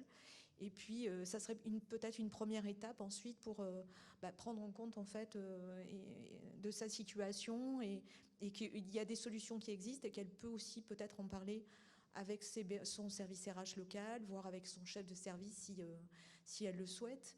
Mais j'ai trouvé que c'était une bonne prise de connaissance et une bonne prise aussi de conscience en fait de ce rôle d'aidant et des différents dispositifs qui existent au profit de ces personnes. Alors, on est rentré à Valézy. Oui, juste une intervention un peu courte. Ce qu'on évoque est effectivement très bien et c'est ce qu'on essaye de mettre en place. La seule chose, c'est que moi, si je me mets à la place de cette collègue, je suis dans le déni complet, je ne ferai rien de tout ça. Je n'irai pas au séminaire, je n'irai pas voir le médecin de travail, je n'irai nulle part en fait. Et c'est exactement, je crois, ce que le collègue a voulu exprimer, c'est que cette femme, elle est en souffrance, elle n'en a pas forcément conscience, et vous allez pouvoir lui proposer le guide, le machin, ça ne la concerne pas. Donc peut-être qu'il faut aller vers elle, et je lance un pavé, voilà une idée, c'est peut-être passer par le GDAS. Parce que s'il y en a une personne en souffrance, il n'y en a pas qu'une. C'est peut-être faire venir sur nos RA, restaurants administratifs, pourquoi pas un café aidant à la fin du repas. qui est là un mardi midi ou un jeudi midi. Mine de rien, elle va passer devant une fois, 2 fois, et puis comme elle a des bons collègues, puisque le collègue en parle, peut-être que le collègue indirectement, avec beaucoup de diplomatie, va l'orienter. Ils vont peut-être aller boire un café, au café des aidants, et peut-être qu'à ce moment-là, la chose va se débloquer indirectement, et peut-être qu'après, elle acceptera de faire tout ce qu'on lui propose. Mais dans un premier temps, je crois qu'il faut aller vers elle et peut-être trouver une autre solution. Alors, quelqu'un veut compléter? On est rentré dans ce chapitre du soutien en fait par une question, mais qui a bien introduit le débat. Monsieur Sicurel, vous voulez compléter? Et puis après, on va parler justement de la sensibilisation, de la formation, et puis à la fin, il faudra consacrer quand même un petit chapitre au droit au répit, qui est important. Okay. Oui, je voulais dire simplement qu'effectivement, le problème de la parole, ne pas parler, c'est pas une solution, évidemment, ça ne fait qu'aggraver le problème, parce qu'en fait, la personne en fait ne prend pas de recul, et on peut le comprendre. Elle ne peut pas, elle est, comme on dit, le nez dans le guidon, et quand on a le nez dans le guidon, on est incapable de réfléchir correctement. Donc, ça montre bien que cette première phase vers une solution passe forcément, mais forcément, par la parole. Alors ça peut être, je pense que le manager déjà qui est au contact de la personne, s'il est vraiment attentif à ce qui se passe, il doit avoir des signes, il doit être en mesure aussi de capter un certain nombre de signaux par rapport à la situation de la personne. Alors après, il faut le faire évidemment avec tact, parce que on va rentrer très vite dans la sphère personnelle, donc on n'est plus dans la sphère professionnelle, mais comme la limite n'est pas étanche, je pense que le manager a déjà un rôle de détection. Bon, après, si la personne ne veut pas lui parler, ce qui peut se comprendre, parce que il est partie prenante, puisqu'il est son évaluateur, il est celui qui lui donne du travail au quotidien, donc lui dire qu'on a des difficultés, c'est un peu compliqué. Donc ça peut être, pour le manager, d'orienter justement la personne vers des personnes spécialisées comme les assistantes de service social qui, elles, ont l'avantage d'être en dehors de l'équipe, du collectif de travail, et qui sont des professionnels parce qu'elles peuvent, elles sont formées pour accueillir justement la parole des personnes et les orienter, leur donner des conseils et voir quelle est la meilleure aide dont la personne a besoin. Si c'est simplement déjà de parler, parce qu'en soi déjà parler, c'est une première étape. Est-ce que la personne a besoin d'aide matérielle? Est-ce que la personne a besoin d'une aide financière? Et est-ce que cette aide, elle va la trouver au sein du ministère, par exemple, puisque le ministère fournit un certain nombre d'aides, ou bien est-ce que c'est plus généralement interministériel, ou bien est-ce que ce sera auprès... il faudra aller voir peut-être un médecin directement qui, lui, prendra en charge pas seulement évidemment la parole, mais aussi la partie pathologie. Donc je pense que voilà, ça doit se faire un peu aussi par petits pas, mais il faut bien avoir présent à l'esprit que voilà, il y a des interlocuteurs et il faut faire comprendre à la personne aussi, comme moi je fais un petit peu le parallèle avec ce qui peut se passer pour les violences faites aux femmes, puisque en tant que DDEP, on traite aussi bien sûr ce sujet-là. D'ailleurs, on va en parler le 25 novembre, puisque c'est la journée nationale qui est dédiée. Il faut tout de suite dire aux personnes, je pense, qu'elles ne sont pas seules, que ce qu'elles ont, enfin leurs problèmes, des tas d'autres personnes l'ont, et que déjà de l'aide pourrait leur être apportée, et qu'il leur permettrait de mieux encore exercer leur rôle d'aidant. Et non pas effectivement de les culpabiliser ou de leur dire... voilà, faut éviter que ces personnes restent enfermées, en fait, dans leurs problèmes. Et il faut essayer de leur faire comprendre que, ce qu'elles vivent, c'est pas anormal, il y a plein de gens qui vivent la même chose, et que toutes les difficultés auxquelles elles sont confrontées, il y a très peu de chances qu'elles arrivent à les surmonter seules. il faut le dire clairement, quoi. Il faut banaliser l'aidance. Voilà. Hein. Alors, moi, j'ai une autre suggestion. Je parlais du médecin du travail tout à l'heure, mais peut-être qu'une autre suggestion aussi, c'est de trouver quelqu'un dans votre service qui lui-même est aidant et qui peut se rapprocher de cette personne en disant bah, regarde, moi, j'aide, je me suis déclaré comme aidant. Ça m'a soulagé en termes de jours que je peux obtenir, peut-être en termes d'aide, puis ça m'a soulagé tout bêtement d'en parler. C'est peut-être par ce biais-là aussi que vous pouvez l'approcher avec quelqu'un qui, non, je vois que vous dodelinez de la tête, c'est pas ce biais-là non plus. Bon, bah écoutez, je sais pas. Voilà. Demandez-lui si elle a quelque chose à déclarer. Bon, mauvais jeu de mots. Le soutien. Il existe des programmes de formation pour les aidants. Est-ce qu'on parle de ces programmes? Est-ce qu'ils sont suffisamment connus, développés? Qui parle de ça? Visiblement, ils ne sont pas si connus, si développés que ça. Non, alors la difficulté des sujets de formation, en tout cas, côté de DGFIP, et ça, ma réponse va peut-être pas vous plaire, hein, je suis désolé, c'est qu'avec 100 000 agents, c'est des sujets qui sont toujours compliqués à faire. C'est compliqué parce que c'est une grosse volumétrie d'agents, donc est-ce qu'on forme tout le monde? Est-ce qu'on forme les aidants? Est-ce qu'on forme les encadrants? Est-ce qu'on forme les services RH? Et en fonction de la réponse, la volumétrie, elle peut être importante. Et former des grosses volumétries et de manière régulière, parce qu'une formation une fois tous les 15 ans, ça sert à rien, c'est très compliqué à mettre en œuvre. Là, je vous dis, la réponse n'est pas forcément satisfaisante. Hein. Mais pour autant, aujourd'hui, et on a les mêmes sujets sur l'égalité pro, sur d'autres thèmes de formation tout court. Donc c'est des sujets compliqués. On développe beaucoup les e-formations avec la problématique que la e-formation, il faut la faire. On est tout seul devant son écran et il faut, voilà, est-ce que vraiment on la suit ou pas, hein, je ne sais pas. Vous avez peut-être déjà fait et voilà, la réponse est compliquée. Donc c'est un sujet dont je crois qu'on a du mal à s'emparer, hein, et il faut peut-être qu'on travaille dessus, mais qui amène, voilà, en tout cas, il faut avoir en tête que former, c'est tout de suite compliqué parce que les volumétries, en tout cas pour côté de DGFIP, hein, les volumétries sont importantes. Et si on forme les aidants, alors les aidants de la DGFIP, j'ai pas le chiffre, hein, mais à mon avis, on peut former un certain nombre de personnes sur 100 000. Évidemment, si on prend, si on fait un ratio par rapport à la population française, ça fait beaucoup de monde à former pour la DGFIP, et c'est compliqué à faire. Oui.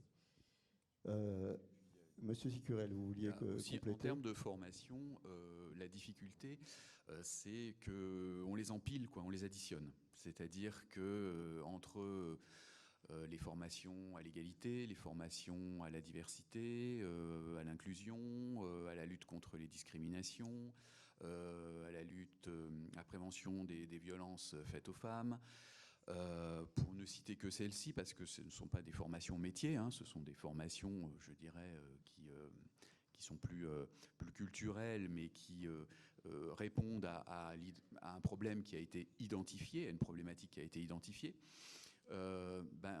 C'est compliqué de rajouter des formations. C'est un problème de volume, effectivement, un problème de temps disponible, parce que les gens qui vont en formation, pendant ce temps-là, ils ne travaillent pas. Il y a un problème de coût aussi, parce que ces formations représentent un coût, hein, pour l'administration. Il faut les financer, il faut des formateurs, il faut lancer des marchés, faire des appels d'offres, surtout s'il y a une grosse volumétrie. Donc tout ça, c'est coûteux. Alors, simplement, juste pour dire quand même, il y a un marché qui existe et il y a un marché qui est en cours de renouvellement, qui est un marché interministériel et avec plusieurs lots, comme on dit, en achat public, dont un qui est dédié au handicap. Donc ce sera, donc là on prévoit vraiment des formations à grande échelle, hein, on va dire. Et puis il y a effectivement un lot sur la diversité, l'égalité professionnelle, et puis aussi une partie sur ce qu'on appelle les valeurs de la République, la laïcité, la lutte contre l'antisémitisme, etc., etc.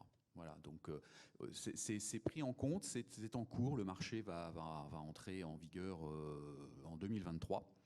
Mais c'est vrai qu'après, sur le plan opérationnel, c'est compliqué de dégager du temps, d'envoyer ses équipes en formation, parce que il y a aussi les formations métiers. Il ne faut pas oublier que voilà, quand on est informaticien, quand on est juriste, quand on est il faut aussi se former, continuer à se former à son métier. Donc ça fait beaucoup, et ça c'est vraiment un frein. On va dire que c'est un frein. J'ai un petit complément dans le public. Oui, quand on parle du volume à former, c'est vrai que c'était extraordinaire en nombre. Je vois la DGFIP, on a une petite centaine de directions départementales et dans chacune, il y a un référent handicap. C'est peut-être cette personne-là qui peut recevoir toutes ces informations, qui les reçoit certainement déjà, mais bon.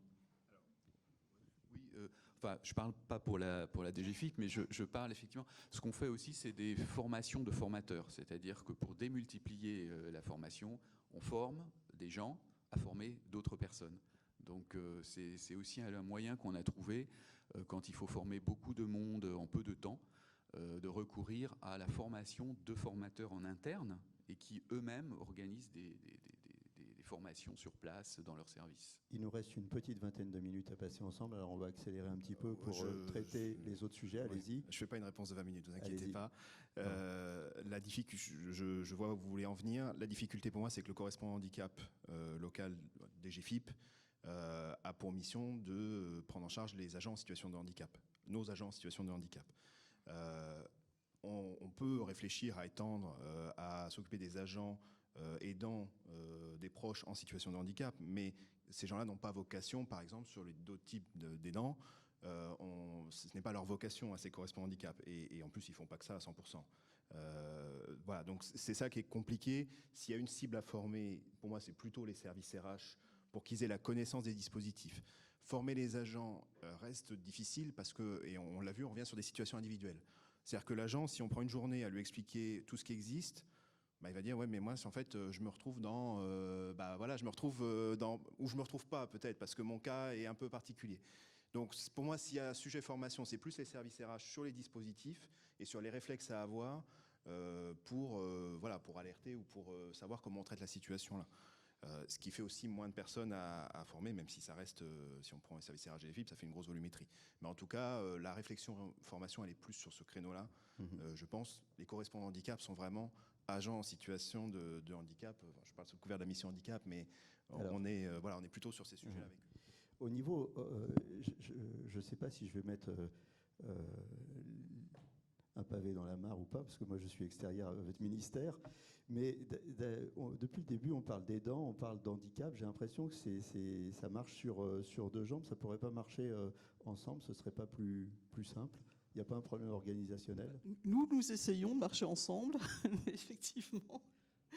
Oui, le congé proche aidant, de toute façon, n'est pas un sujet strictement handicap, même si c'est le sujet qui nous préoccupe aujourd'hui. C'est un sujet d'aide à une personne, comme on l'a vu ce matin, âgée ou en perte d'autonomie ou avec des gros problèmes de santé ou en situation de handicap. Donc voilà. pour qu'il y ait moins de déperdition d'informations, puisqu'on parlait de formation, d'information, ce serait pas...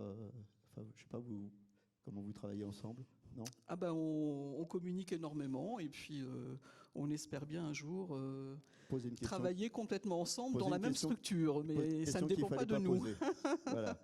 Alors, oui, allez-y. Juste très très brièvement sur la formation, parce que bon là, pour revenir strictement à la formation des proches aidants, le sujet qui nous intéresse aujourd'hui, nous souhaitons dans le futur plan handicap proposer des formations aux proches aidants sur le handicap ou la maladie de leurs proches. C'est-à-dire les aider à appréhender ce handicap, voir effectivement quels sont les systèmes de soutien, d'aide qui existent par rapport à ce handicap ou cette maladie spécifique. Et on se disait que c'était pas tout à fait irréalisable, puisque depuis 2021, en fait, il y a au ministère 86 congés proches aidants qui ont été accordés. Voilà, donc ce seraient des formations qui seraient proposées de manière ciblée aux parents, aux conjoints, aux proches aidants, et bien sûr assurées par des prestataires spécialisés. Voilà. Alors, juste un petit mot pour conclure les formations, puis on va consacrer notre dernier quart d'heure au droit au répit, si vous voulez bien, puis il y a une conclusion. Donc je vous laisse déjà réfléchir chacun à votre petite conclusion. On n'a pas parlé, on parle du ministère, on n'a pas parlé de ce qu'il y avait en marge du ministère. Il y a par exemple la mutuelle du ministère des Finances qui fait des formations de l'aidant et qui accorde certaines aides comme la présence d'auxiliaires de vie. Donc je vous invite aussi à regarder ce que font vos mutuelles. Elles font des choses. On m'a alerté aussi sur Zoom sur le fait que entre la situation en région Île-de-France et puis la situation dans les territoires, et voire même, comme on nous le disait tout à l'heure, dans les territoires d'outre-mer, la situation était très très contrastée et que c'était quelque chose qu'il fallait prendre en compte aussi bien dans le temps, comme vous le souligniez, madame, mais aussi dans le soutien aux aidants qui, pareil, est très très contrasté en fonction des territoires dans lesquels on vit. Le droit au répit, ça fait partie du soutien. On rappelle ce que c'est le droit au répit, et puis ensuite, on va voir comment on y a droit, qui y a droit, sous quelle modalité. On se réfère toujours à notre petit guide, Monsieur Sicurel, le droit au répit. Vous n'auriez jamais dû m'en parler de ce guide. Le droit au répit, en fait, c'est pour l'aidant la possibilité pendant quelques heures ou quelques jours, de faire une parenthèse et d'être déchargé de son travail, de ses missions d'aidant. Donc, ça suppose effectivement que la personne qui l'aide qu'il y ait un relais qui soit organisé, une structure, des personnes qui puissent prendre le relais pour que l'aidant puisse se reposer, puisse un peu faire le point, puisse se ressourcer et elle-même peut-être être aussi accueillie dans une structure qui va, je dirais un peu la réorienter, la rebooster, voilà, lui redonner des conseils pour qu'elle puisse ensuite reprendre son travail. Donc voilà, en gros, voilà, c'est ça le droit au répit. C'est des accueils de jour ou de nuit, c'est des hébergements temporaires, c'est de l'accueil familial temporaire, c'est du relayage à domicile et ça va même jusqu'au séjour de vacances. Voilà, ça, oui, hein, tout à fait. Oui, il y a des structures dédiées où effectivement les aidants peuvent avoir un accueil plus personnalisé. Qui paye, qui a droit à ça? Je profite sur je vais faire de la publicité pour un autre guide qui n'est pas le guide ministériel, mais qui est le guide qui est entièrement dédié au droit au répit. Qui a été élaboré par le ministère des Affaires sociales, parce que bon, on le dit pas, on parle beaucoup de notre ministère, mais au plan interministériel, c'est une politique qui est portée par le ministère des Affaires sociales et de la Santé. Il ne faut pas le perdre de vue. Et à ce titre, ils ont donc lancé ce plan Agir pour les aidants, plan triennal 2020-2022, et puis qui va être bien sûr poursuivi. Et dans ce cadre, ils ont sorti en début d'année, là, 2022, alors ils ne l'ont pas appelé un guide, mais enfin c'est un document de référence dédié entièrement aux solutions de répit. Donc là, plutôt que de vous dire, de paraphraser ou dire des bêtises, je préfère vous dire d'abord que ce guide existe, parce que déjà, en soi, c'est une information intéressante, qu'il est tout à fait récent puisqu'il vient de sortir et qu'il fait vraiment le point sur les solutions de répit. Donc je vous invite à vous y référer. Voilà. Un complément sur le droit au répit ou des questions sur le droit au répit avant qu'on passe à la conclusion. Alors, droit au répit, une petite question là-bas. Hop, j'y vais. Petit test. Il est accessible sur le ministère des Affaires sociales, le guide, en version électronique ou pas? Oui, tout à fait. Tout à fait, oui. Vous tapez dans un moteur de recherche, guide, droit au répit, etc. Et vous allez le trouver facilement. Et voilà. Il est constitué de fiches, c'est des fiches repères, je crois. 17 fiches. Alors, des questions à nouveau? Est-ce qu'on a des questions en Zoom? Si vous faites partie de la DGFIP, il est sur la page diversité, égalité professionnelle, accompagner les aidants. Et si vous ne faites pas partie, on recrute aussi.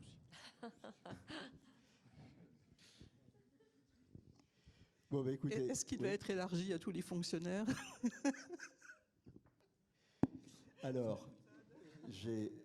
On lève la main là-bas. Allez-y. Merci. Donc, je voulais juste indiquer qu'au niveau de la SRIAS Bretagne, on s'était déjà posé la question du répit.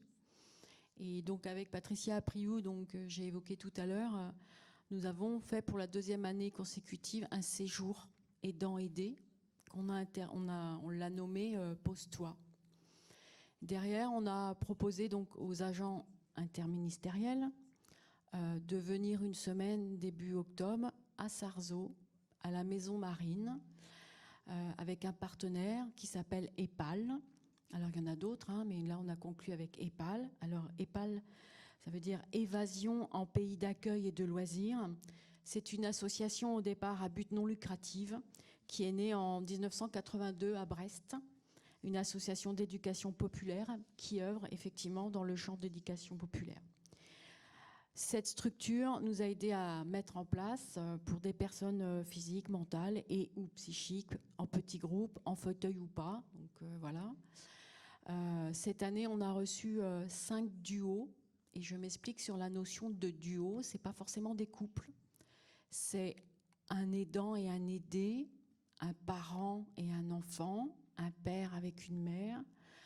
Et dans la notion d'aidant-aidé, puisqu'on est en interministériel, c'est que l'un des deux est agent d'État, actif ou retraité. Donc l'idée derrière, c'était de pouvoir rompre l'isolement de ces familles, tout en étant en sécurité, c'est-à-dire que quand on est aidant, eh bien on a du mal à laisser l'aider. Donc le but, c'était qu'ils soient ensemble dans un même endroit, avec la possibilité de partager ensemble ou pas des moments. Dans ce séjour, on a mis en place le fait que si l'aidé a besoin d'un lit médicalisé, à l'endroit où il va être reçu, le lit médicalisé sera sur place. Si l'aidé a besoin de soins médicaux par une infirmière matin et soir, cette personne-là aura effectivement une infirmière matin et soir pour qu'elle soit comme chez elle. Donc sur les 6 duos qu'on a eus, on avait des accompagnants. Donc en fait, il y avait 17 personnes à partir en même temps. Et derrière ça, on a mis en place du bien-être par le massage des mains, le massage du corps, ensemble ou pas. Des visites de la ville de Sarzeau, des promenades en bord de plage, une dégustation de fruits de mer, enfin voilà. Un truc à la carte, un truc qu'ils ont... donc nous, on avait donné, Patricia, puisque c'est elle qui a fait tout le séjour et qui était les clés en main chez notre partenaire, en lui disant, voilà comment je vois les choses. Donc elles ont finalisé ensemble. Et derrière ça, c'était, en tout début, c'était une rencontre. Et on a eu des personnes qui n'osaient pas s'affirmer aidant. Patricia a beaucoup discuté avec elle au téléphone en disant mais ce séjour il vous est aussi ouvert, et donc cette personne-là ils sont venus.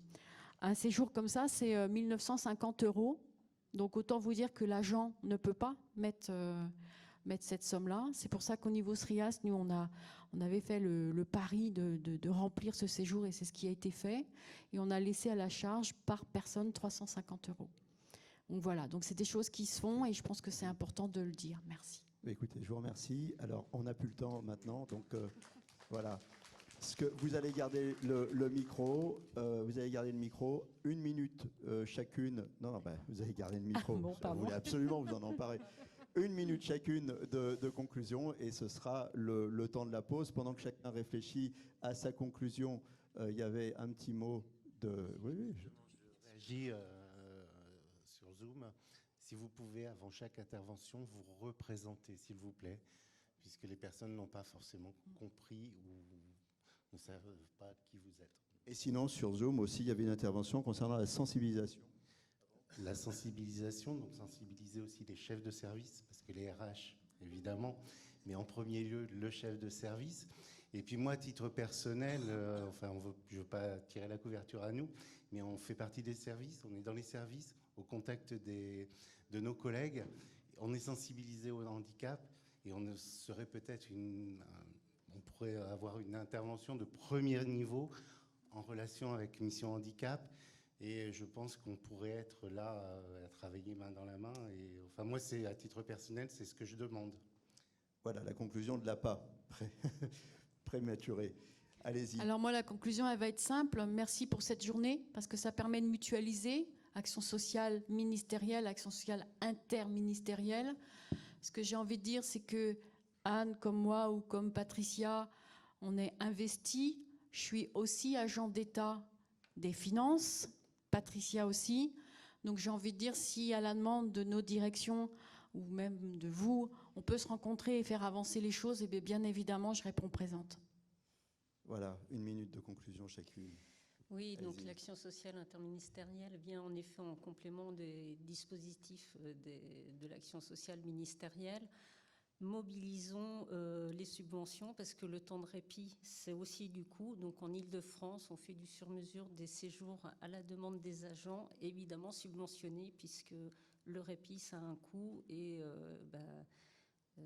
les subventions sont nécessaires pour accompagner les agents et on doit continuer à s'améliorer pour communiquer, pour mettre les moyens et accompagner les agents.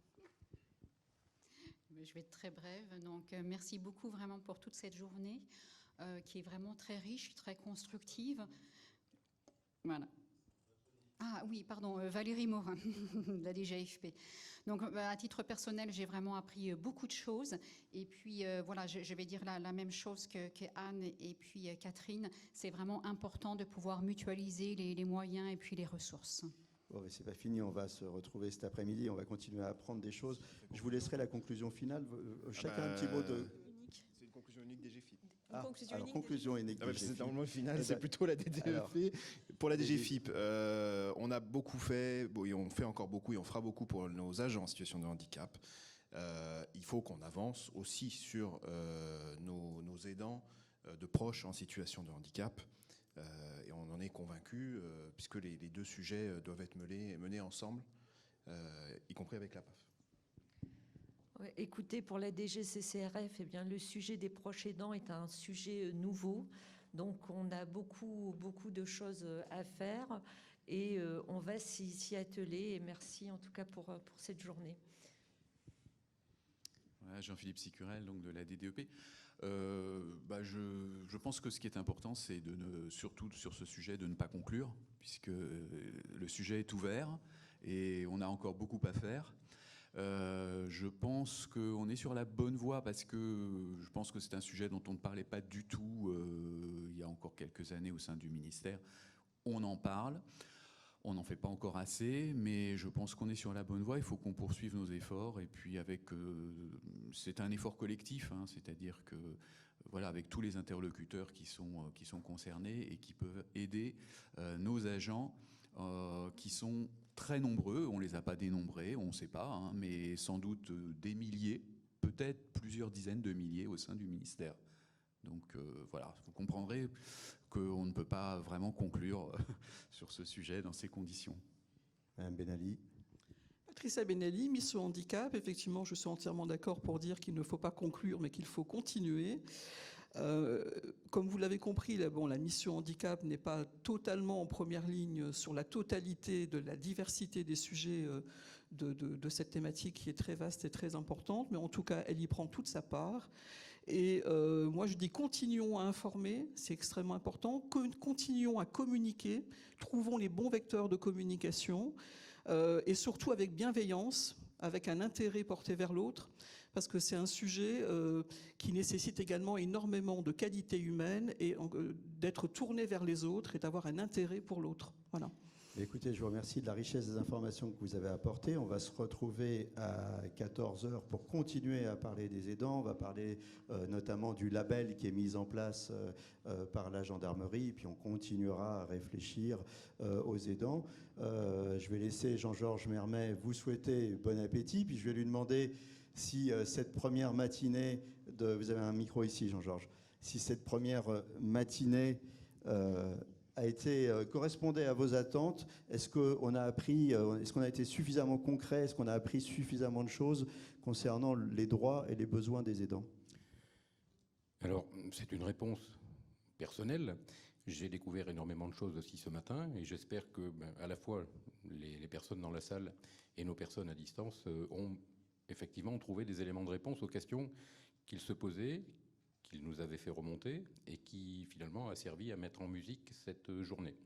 Alors moi je suis très content d'ailleurs de la musique que j'ai entendue parce qu'en fait c'est une musique globale, c'était un très bel orchestre, un très bel organe. Je suis heureux de cette matinée et je vous invite tous à rejoindre le buffet qui est ouvert en bas.